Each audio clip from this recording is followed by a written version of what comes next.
Je suis Patrick Odone, président depuis quelques années, depuis 2009 exactement, de la Société dunkerquoise d'histoire et d'archéologie. C'est une société qui regroupe environ 180 membres, qui a une origine historique assez lointaine, puisque notre société est héritière de celle qui a été fondée en 1851 à Dunkerque.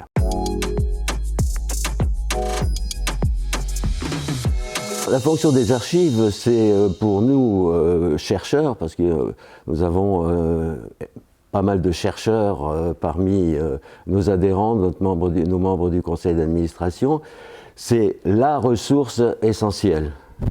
Essentielle pour nos recherches.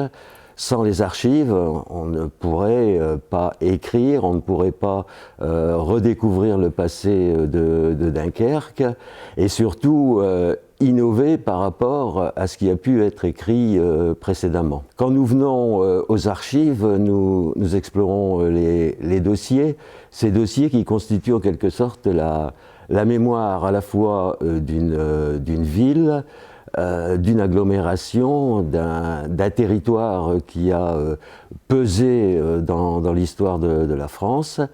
Et c'est à partir de ces documents qu'on connaissait ou qu'on redécouvre qu'on peut écrire une nouvelle histoire de Dunkerque.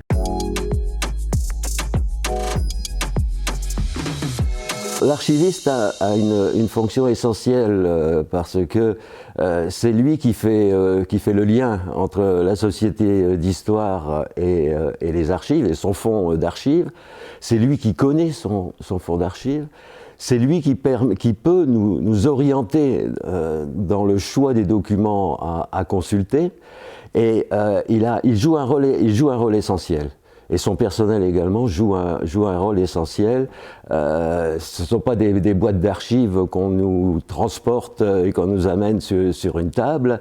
Et il y a toujours, je dirais, à l'origine, le conseil d'un archiviste pour orienter nos recherches.